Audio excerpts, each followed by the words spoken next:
requested a meal and story time video. So if you'd like to book your own personal, private tarot reading or custom ASMR video, please use coupon code TONY2 for 20% off any of my services, unlimited use. And the links will be in the description below to my website to help support my channel to keep going. So thank you guys so much for that support. Now, I'm just randomly going to talk about stuff today, like maybe make a couple short mini story times. I'm not really sure what else to talk about today. I think this is something I haven't really spoken about ever. Now that I'm like not 14 anymore, I can openly talk about this. But so I have a bean stew with like sausage in it.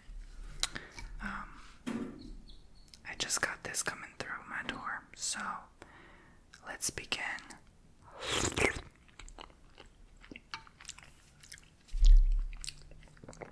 So I was like maybe 16 or something by the time I was like 2 years into a relationship, right? Many years ago now. That's like half of my life ago. 31, so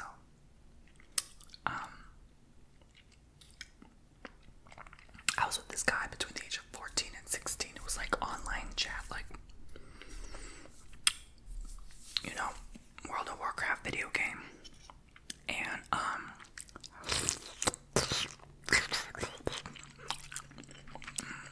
the sausage is really good. I've been eating a lot of pork lately. I probably shouldn't, but anyway, it's so damn good. But we met through the game, and that was my first ever like boyfriend and long distance relationship, you know. So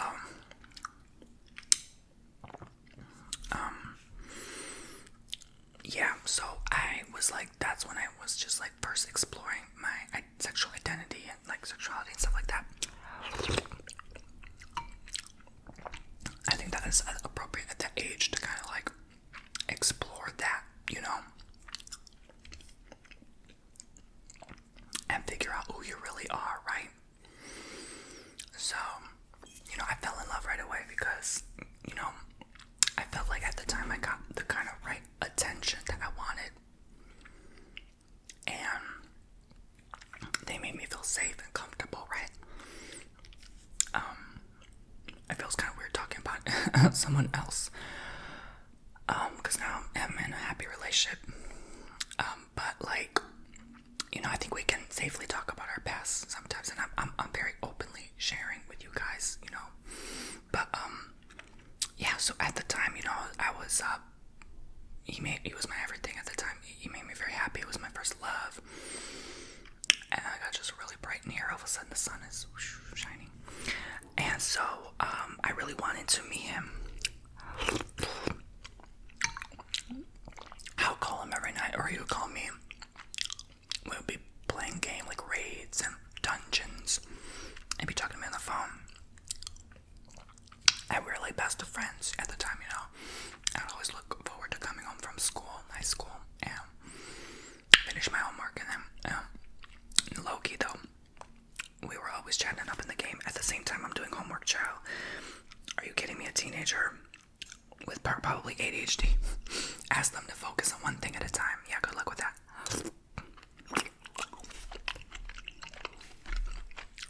So, I was severely depressed though, because I really did love him at the time and I wanted to meet him, but I couldn't because I was still obviously under the age of 18, right? I couldn't just like buy my own car, make my own money, and leave my family's home. Like, impossible. Es imposible, right? Right, even if you're a famous TikToker who's like 15, you still gotta stay at your mama daddy house at the end of the day, okay? So,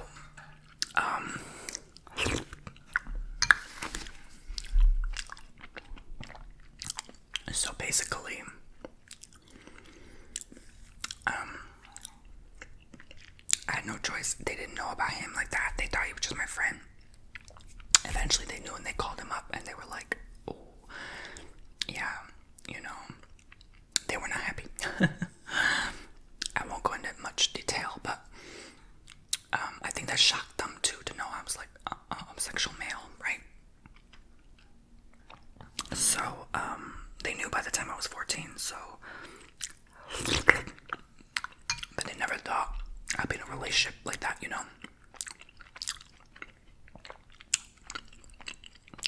because around that time, when we were like partially broken up, I was also dating a girl briefly, a Latina girl, a Puerto Rican girl. That was my friend at the time because I was still getting to know myself and experimenting, right? And so, where was I? So they were confused. They thought, oh, I was just straight, maybe confused. They thought I was confused. We've all heard that before, right? I didn't necessarily have like a supportive system at the time for this thing specifically. They were supportive in other ways, but just this, they didn't understand because, they come from a culture and a society that just doesn't get it, They think like, oh, you're just like too young, you're confused, And I was like, no, I'm not. You're gonna see when I'm in my 20s, 30s, I'll still be who I am, and here we are, right? So, I actually thought I was bi at one point, right? Because they, I guess,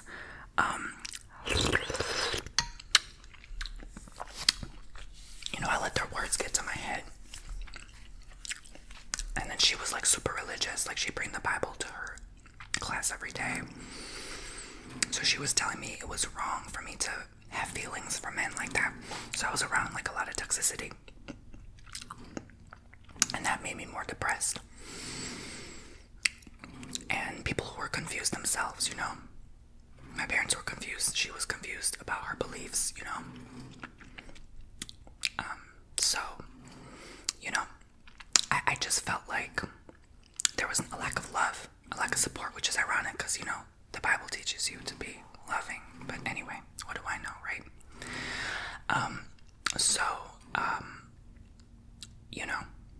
I just felt like it just didn't work. Like I didn't feel like it didn't feel good to me to be with a woman, like a girl. Like it just didn't feel like I didn't enjoy it. Like I enjoyed making out with men, but like with girls, it didn't feel right. It felt weird, Yeah, it felt forced, so and fake. So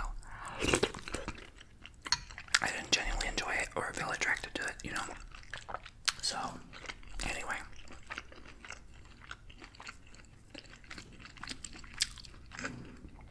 It's funny because I'd be with this girl and I'd be like, thinking about guys. It was so funny, And I just couldn't be fake. I couldn't suppress it. So I think she knew that. She felt that. Like I felt awkward holding her hand in the hallway. I just couldn't do it, It was just too weird to me. I was weirded out. And I just saw her as a friend, So she said God spoke to her and said this was not the connection for us. And I was like, thank God. Because I couldn't speak up for myself at the time. I was so young and I couldn't, like I was so shy, a teenager, skinny, scrawny, toothpick, with a bunch of acne, glasses, nerdy, loner. Yeah, I was not the most confident, secure male individual. She is chewing that cuddle bone like crazy. I'm sorry for the noise. She's pecking away, but at least she's quiet for this one. But you know what I'm saying? And so back to the guy. I almost said his name. I want to keep him anonymous because, love and light. We spoke many years later. We made peace. It's all good, but so back to the story. Like, I had cheated on him with another man at the time, so that's the reason why we split up, And looking back, it was like so foolish of me and silly, but I was so desperate for that love and affection and physical touch, physical contact with a guy. That's why I did what I did at the time when I was like 15, right? And so it was my other friend, and he was my best friend too. And we had made out and stuff. So, like, I didn't want to tell him, but I felt like that actual, like, I just couldn't handle it, whether it was guilt or just, I don't even remember, it was so long ago. I just felt like I had to be honest. You know, I've always been a very honest person. So I told him, and that crushed him for a long time. And then I tried to convince him to get back with me. I myself was so toxic, oh my god, because, again, I was just in a toxic environment. I won't go into details, but a lot to do with, you know, my friends and one of my parents at the time. So I definitely felt like, you know, I was becoming just a POS, right? And I was a jerk. As I got, like, a little taller and, you know, different looks, I guess, I started attracting more attention from, like, the girls and stuff at school, and the guys too. I was with both at the time, you know. So, you know, that was like my experimental phase to see what's really gonna work, who's gonna really be with me. And every time I like being with the guys way more, you know. So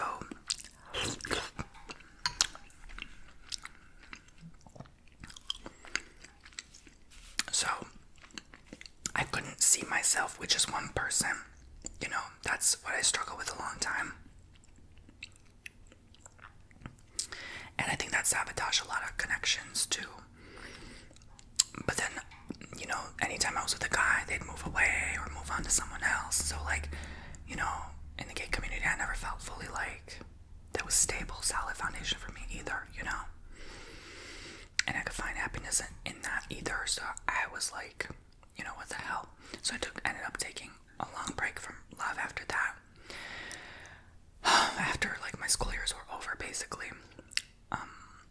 Once I went into college, I think I just took a long break after. But, you know, back to this guy, this long distance, that we got back together after I convinced him. I was so grateful we got back together. But then, like, the love wasn't there anymore. The satisfaction wasn't there. I think I just liked maybe controlling the situation in my favor at the time, you know.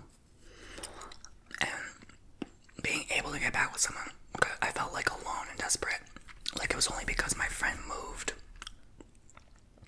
And I no longer had that, you know, physical contact. And then once I found someone new, I was like, okay, you know what, I'm done with this whole relationship. It was so bad, you know. So, like, looking back, I didn't even realize how toxic that was. I thought I was like the victim in the whole time, in the whole storyline.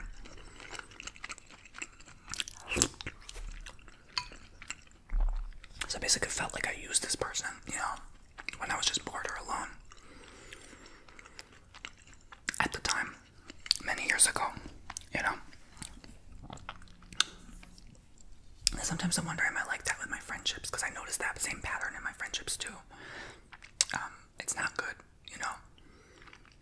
Like, yeah, when I need company, yeah, like, I'll enjoy it. And then, like, when I don't need it anymore, I'm like, okay, I'm done. I'm moving on to the next thing. I don't know where that comes from. Like, I'm working on it, but I'm like, it's not good, right? It burns many bridges. So, I don't know, it's like a boredom thing. I can't explain, but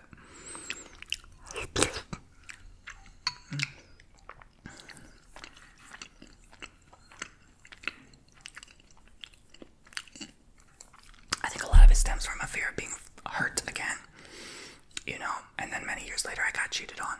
So I was like, I knew right away. Spirit was telling me that was your karma. I knew right away, and it was so painful. It's so painful. It took me a long time to recover from that. To see, like, how it's like to get treated that way back, you know. And I think that really woke me up, and that was like my realization of, like, and once I healed that, then I found, you know, what I feel is true love. So it was like a 11-year lesson, you know. And I had to go through that and realize, like, yeah, maybe I was being a jerk in these situations myself, you know. Excuse me. I'm not saying I'm completely healed right now, like, that's not what I'm saying, but, like, sorry, it's getting kind of warm because this stew I'm only like halfway through. I think like you don't eat as much when you take a lot of pauses in eating. By the way, crunchy pancetta leaf. Crunchy pancetta leaf. This is a lot longer than 15 minutes soon, but when you do a custom ASMR booking on my website and you give me permission to post it online publicly for people to see, it's usually going to be longer. So, and yeah, again, this is the week of spilling the tea. Oh, another leaf just fell. That's so cute. As soon as I did that, look at this cute peach pancetta leaf. Okay.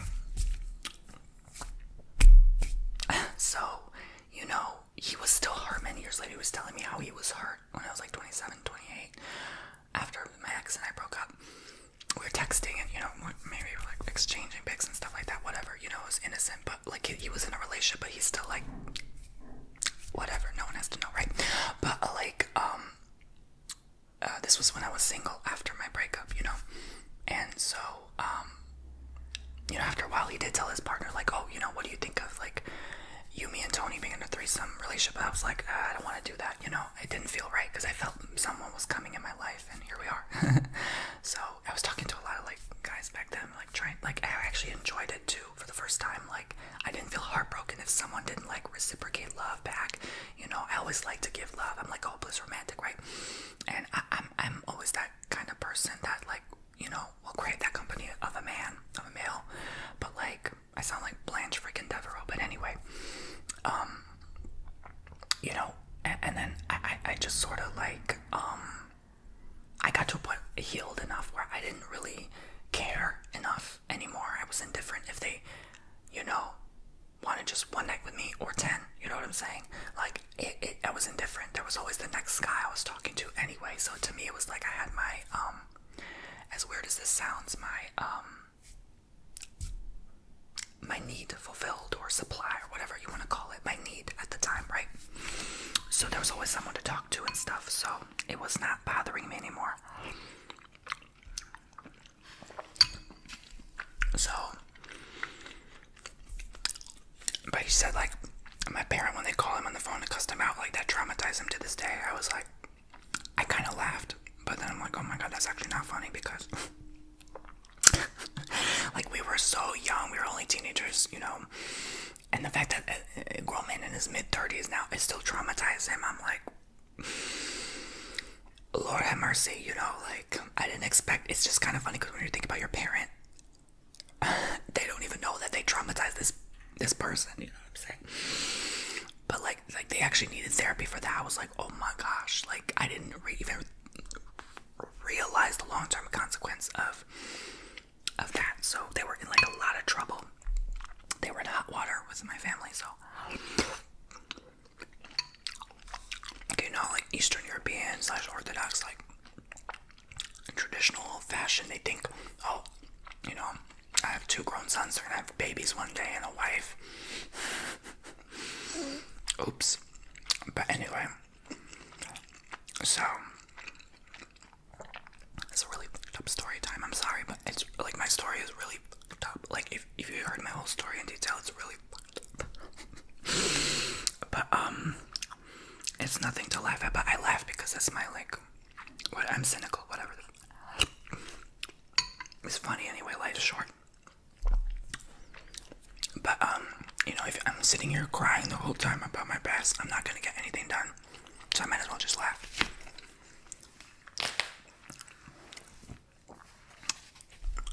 I'm not gonna sit here and mope, but about my past. But what I will say is,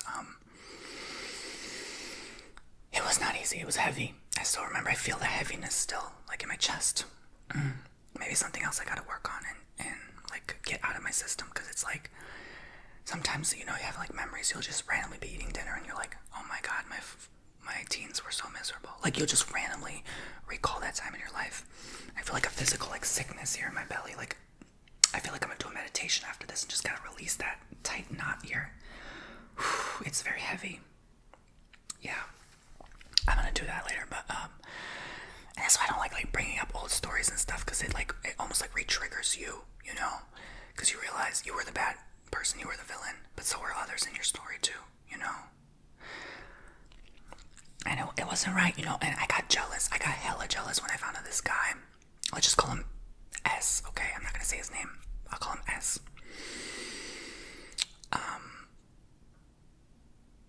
He found love and they lived together. This was when I was single after my breakup, right? I was like 27, right? 26, 27. I was like, I was so jealous. I was like, how come he found love? I didn't. I was like, oh, because you cheated on him, you dumbass, right? Like, this is your karma. You got cheated on. And now you have to watch the one you cheated on find love and live together and be engaged. They were engaged. I was like, oh, I'm so jealous. But then when he offered, like, to be in a relationship with me, and that, I was like, oh, I was no longer jealous. I was like, all of a sudden, it's not that serious, you know, now. Like, he still wants me, you know, all these years later, he still wants me. He still, you know, yeah. So, anyway, so, moving on. You know, it's funny now, I have love, and, like, we're living together. Who knows, maybe we get engaged. People, you know, don't ask me. People are like, oh, you know, are you getting married next? I'm like, I don't know. I don't really talk about my love life like that. But, you know, you never know what happens. But, I'm in no rush. I'm so satisfied nowadays. I'm really in no rush. Like, I used to be in a rush. I wanted, like, the long distance relationship. After this guy, I was with another 2 years. I wanted to engage with that person, but we never met. Like, it was like, what's the point? You know, he wanted to get me a ring. I was like, oh, this is ridiculous. Like, and I was too young, like 17, 18. Like, nah. It didn't feel right. And I never saw myself getting married either.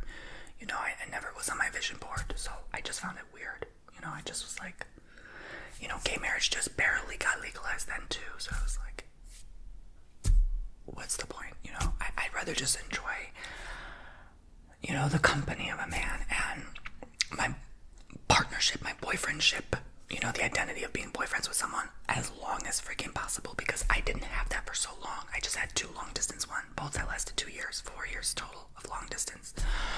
And one lover that cheated on me that only lasted 7 months, 3 months dating, 4 months in a relationship. So that was nothing to me. It was like, you know, like, I don't really need this to be happy. You know, I found more joy just being by myself than with someone that's, you know, not for me. So, but you know, things are different now. So again, it just feels weird talking about past because it's so different from my present. But you never know what happens in life, you know. Still, you know, I believe if there's unhealed aspects of you, they'll still continue to replay and repeat in your life until you learn the damn lesson, right? That's what karma is.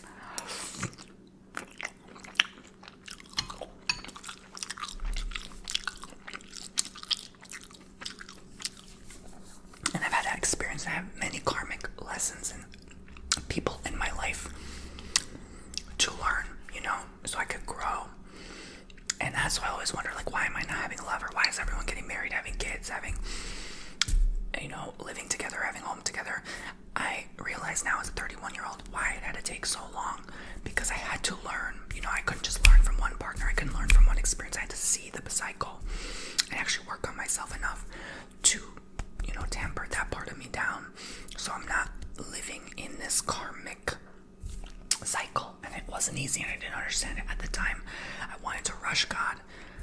You know, I wanted to rush Spirit, the universe, but they had to put me through that. I'm so thankful for that, because that brought me here today. I do genuinely believe, and I'm still learning. Obviously, like I said, there's still tests and things coming up in my, you know, life that, you know, hey, you know, I could go down this path or this path, you know, but I always choose, you know, the path of good, the right path for me and others around me, so I don't continue to burn those bridges, you know. That's always been so hard for me, is not to burn that bridge, because it's so tempting. It's like an addiction. When you're having a toxic part of yourself, you want to burn that bridge because it feels so good to destroy, you know. It's so weird to explain, you know, but, and I don't know why this part of me comes through a lot in relationships, but it's like a love of sabotage, you know. It's a pride thing. Like, that was part of my plan here on earth for so long, is to test people, to trigger people. I like testing people to see their reaction. What happens if you treat them this way or you block them? You know, how are they gonna get? Are they gonna get agitated? Are they gonna be like a doormat, or, you know, a kiss ass? Like, what are they gonna do? And, I did many test runs of like different people, different relationships and stuff, and I learned a lot about humanity and what triggers them and stuff.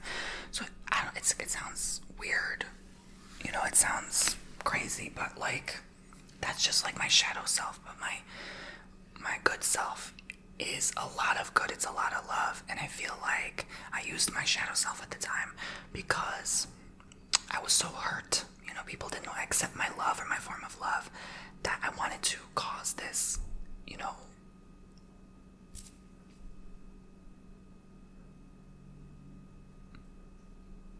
I want to say harm, but like loss of connection with people, like severing a connection when we think we have something good and then just sever it, just to make it snap and see what happens, That was like part of my test, like, oh, let's see what happens if I do this, I know it sounds crazy, but like that's where my headspace was.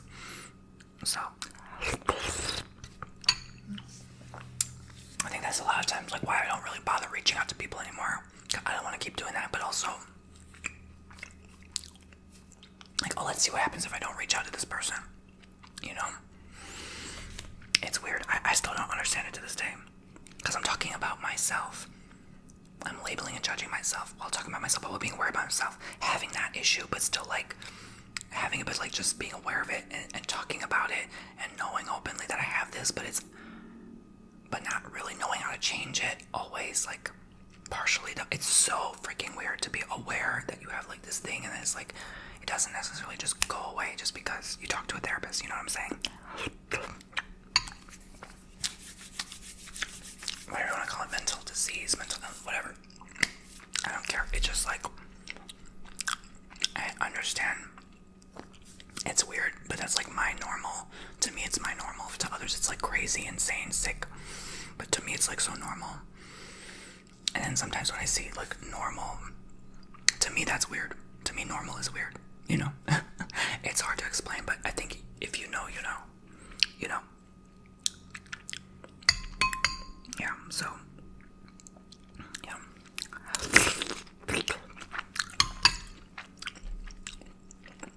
I live in a completely different universe than most people, and that's okay. I almost feel like okay with that.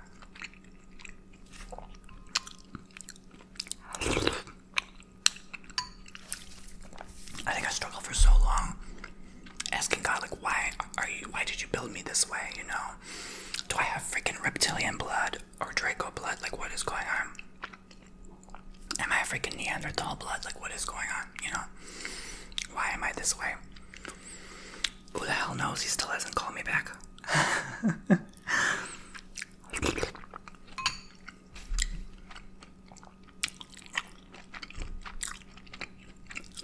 I think he's saying that's for you to figure out. Because, like in, what do you call it? The genealogy, the ancestry, the lineage. I know, I feel it when I access my cells, my DNA. There's a lot of good people there, and I see them in meditations. It's always good people, like really good people. But then I feel like that darkness too. I feel like there's something very heavy and dark in my lineage, like no one talks about, like my family doesn't talk about, like we just don't go there. You don't talk about Bruno, right? You don't talk about Bruno. Like that kind of energy, like we just don't go there, And it's full of suppression and mystery, and like I know like a lot of my ancestors went through like war and poverty and stuff, but like damn, it feels heavy. I definitely feel like there's something with my lineage, and not to blame that, but I do believe in like genetic curses too. Like you gotta work through that and heal that too. And so I'm grateful God made me self-aware, because oh my God, I would suffer and struggle through life if I wasn't self-aware, child. Whew, that would make it a hell of a lot tougher. I'm glad the Lord, the good Lord, made me like top 2% of IQ. Like I may not have the best emotional intelligence. I may be like duh with that, but at least I can put 2 and 2 together myself, I can fill out the puzzle piece. It's pretty damn well, so. But that could be a curse to have that wit too. I'm glad he gave me a good sense of humor to help me get through, but like, I believe when God makes us, he's like, I'm gonna sprinkle this, I'm gonna sprinkle a little beauty, I'm gonna sprinkle a little sass, I'm gonna sprinkle a little mental health disorder, I'm gonna sprinkle a little GERD, like, My mom even says this, I'm exactly like my grandfather. My attitude, my sometimes control freak behavior, my GERD, the way I am with money, the way I am with asking too many questions. Like he said, you're basically my father, which is my grandfather. It's kind of hilarious, but I do believe things skip a generation, you know? So, there's that. But, yeah, so, yeah. My violent streak at the time, like, oh, child. Like, the only thing I'm missing is the sharp gray eyes. You know, I don't have blue gray eyes, you know? He went brown eyes this time. But, you know, the Powerpuff Girls, I see God like that. Like, let me sprinkle this and put that a little bit, you know, so give him a hunchback a little bit, you know. Big bones, skinny body. No, but seriously, Virgo. Oh, we gotta make this one a Virgo this time, right? Yeah. A little bit prideful. But a big heart. A big heart. No, but seriously, you know, I think that ugly, when we peel back those layers, the ugly comes out, and that's what's so uncomfortable to know, that that's a part of us this whole time, you know. Yeah.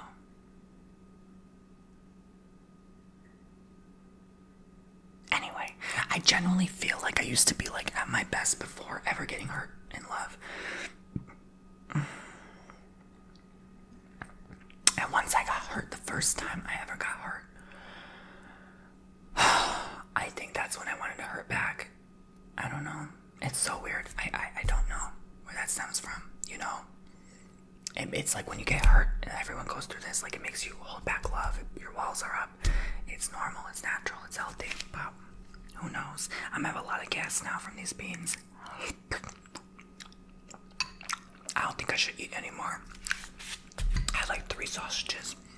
A hefty amount of beans. I think I'm done with lunch. But thank you guys for watching this video. I know I went all in this week. This was a heavy week. This was a deep thought, insightful week. Like a lot of thoughts that have been on my mind. Pouring them out on video. You know, I'm releasing a lot. You know, it feels like something is just letting go. You know, that you're the snake energy. Like I'm shedding old skin. Like I'm conscious of, you know, my last 10, even 20 years of my life. And I'm rinsing that off of me. And I know I can start a clean slate. I pray everyone's able to start a clean, fresh slate, whatever they're going through, that they can overcome it. Jennifer, girl, you're lucky you got a half-hour video instead of a 15-minute video. So, hope you enjoyed this treat. Thank you guys so much for listening and watching, and I will see you all very, very soon. Bye-bye.